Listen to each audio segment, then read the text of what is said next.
رسول اللہ صلی اللہ علیہ وسلم نے جن 3 اشخاص کو یکے بعد دیگرے امیر لشکر بننے کا حکم دیا تھا جنگ موتہ کے موقع پر، ان میں سے ایک شخص جو تھا سیدنا جعفر طیارہ رضی اللہ تعالیٰ عنہ تھے۔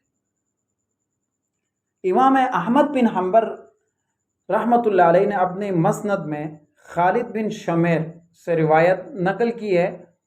وہ فرماتے ہیں کہ ہمارے پاس عبداللہ بن رباح تشریف لائے، میں نے انہیں دیکھا کہ کچھ لوگ ان کے پاس جمع ہیں۔ اس نے کہا کہ ہمیں رسول اللہ کے ایک شاہ سوار صحابی سیدنا ابو قتادہ نے حدیث بیان کی ہے کہ رسول اللہ نے رومیوں کے مقابلے میں جو لشکر تیار کی ہے اس میں یہ ارشاد فرمایا ہے، تم زید بن حارثہ کو اپنا امیر بنانا، اگر زید بن حارثہ شہید ہو جائے تو جعفر کو اپنا امیر مقرر کرنا، اور اگر وہ بھی شہید ہو جائے تو عبداللہ بن رواحہ، یعنی رواحہ اس کے ساتھ انصاری بھی آتا ہے، عبداللہ بن رواحہ انصاری کو اپنا امیر بنا لینا۔ یعنی یہ امام احمد بن حنبل رحمۃ اللہ علیہ نقل فرماتے ہیں۔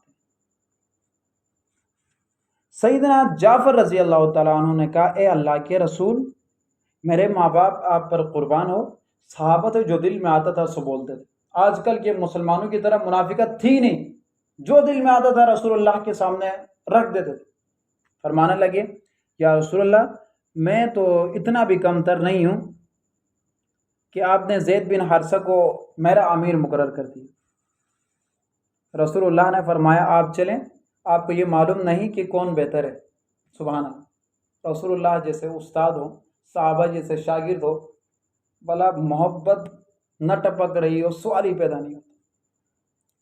لشکر اسلام روانہ ہو گیا اور چند دنوں کے بعد رسول اللہ منبر پر جلوہ افروز ہوئے اور حکم دیا، الصلاۃ جامعہ۔ اس وقت لوگوں کو جمع کرنے کا ایک اعلان ہوا کرتا تھا، وہ یہ تھا کہ الصلاۃ جامعۃ، کہ منادی کر دی جائے کہ لوگ جمع ہو گئے، یعنی ایک بندے کو بھیج دیا کہ یوں اعلان کرے، اس نے مدینہ کی گلیوں میں یہ اعلان کیا، تمام لوگ جمع ہو گئے مسجد میں۔ جب لوگوں کو مسجد میں، صحابہ کرام کو مسجد میں جمع کرنا ہوتا، رسول اللہ کہتے ہیں کہ بھائی اعلان کرو، تو اعلان کرنے والا اس طرح اعلان کرتا۔ تو جب لوگ جمع ہو گئے تو رسول اللہ صلی اللہ علیہ وسلم نے ارشاد فرمایا، اللہ خیر کرے، کیا میں تمہیں لشکر کے بارے میں وہ خبر نہ بتاؤں جو مجھے وحی کے ذریعے سے معلوم ہے۔ یہاں پر آپ حضرات کو میں ایک اور پوائنٹ یاد دلانا چاہتا ہوں۔ لوگوں کے ذہنوں میں آج کل ایک اور غلط فہمی یہ ہے کہ رسول اللہ صلی اللہ علیہ وسلم عالم الغیب، غیب کے جاننے والے، ہرگز ایسا نہیں۔ اور وہ اس بارے میں ایک دلیل اس کو پیش کرتے ہیں کہ رسول اللہ نے جنگ موتہ کے موقع ہوا، صحابہ کرام کو مدینہ منورہ میں بیٹھ کے تمام کچھ بتا دی، حالانکہ رسول اللہ فرما رہے ہیں کہ مجھے وحی کے ذریعے سے بتا دی گئی۔ اس کو کہتے ہیں کہ انباء الغیب، کچھ خبریں رسول اللہ کو اللہ تبارک و تعالیٰ کی طرف سے بتا دی گئی تھی، اس کو عالم الغیب نہیں کہا جاتا، اس کو انباء الغیب کہا جاتا ہے۔ خیر، یہ ایک لمبی بحث ہے، اس میں ہم نہیں پڑھنا چاہتے، صرف میں آپ لوگوں کے ذہن سے وہ غلط فہمی دور کرنا چاہ رہا کہ ایسا کچھ ہوا۔ یہ کہ مجاہدین روانہ ہوئے، رسول اللہ صلی اللہ علیہ وسلم اپنے صحابہ کرام کے سامنے جنگ کا واقعہ بیان فرماتے ہیں کہ ہوا یہ کہ مجاہدین روانہ ہوئے، دشمن کے ساتھ ان کا مقابلہ ہوا، امیر لشکر زید بن حارثہ داد شجاعت دیتے ہوئے شہید ہو گئے۔ حضور نے زید بن حارثہ کی شہادت کی خبر مدینہ منورہ کے صحابہ کرام کو سنا، ساتھ میں صحابہ کرام سے ارشاد فرمایا کہ اس کے حق میں مغفرت کی دعا کرو، تو لوگوں نے مغفرت کی دعا کی۔ اس کے بعد حضور نے فرمایا کہ لشکر اسلام کا جھنڈا جعفر بن ابی طالب کے ہاتھ میں تھام لی، وہ بھی دشمن کے مقابلہ کرتے ہوئے جام شہادت نوش کرے۔ حضور نے صحابہ کرام سے ارشاد فرمایا اس کے لیے بھی دعائے مغفرت کر۔ صحابہ کرام نے ان کے لیے بھی دعائے مغفرت کی۔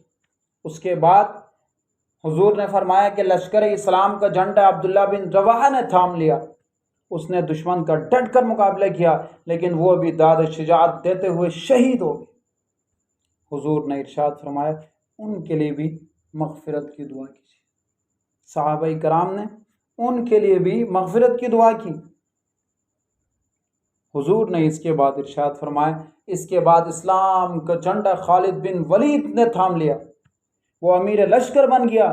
رسول اللہ نے اپنے دست مبارک کی 2 انگلیاں آسمان کی طرف اٹھائی اور یہ ارشاد فرمایا، اللہم ہوا سیف من سیوف اللہ، الہی اے میرے اللہ، وہ اللہ کی تلواروں میں سے ایک تلوار ہے، فانتصر بھی، اے میرے اللہ تو اس کے ذریعے سے لشکر اسلام کی مدد فرما۔ حضرت خالد بن ولید رضی اللہ تعالی عنہ کو سیف اللہ کا لقب اس دور میں ملا، اس جنگ کے موقع پر ملا جب رسول اللہ صلی اللہ علیہ وسلم اس جنگ کی کارکردگی مدینہ منورہ کے ممبر رسول پہ بیٹھ کے صحابہ کرام کو سنا رہے۔ سبحان اللہ۔ اس دن سے سیدنا خالد بن ولید رضی اللہ تعالیٰ عنہ کا نام سیف اللہ مشہور۔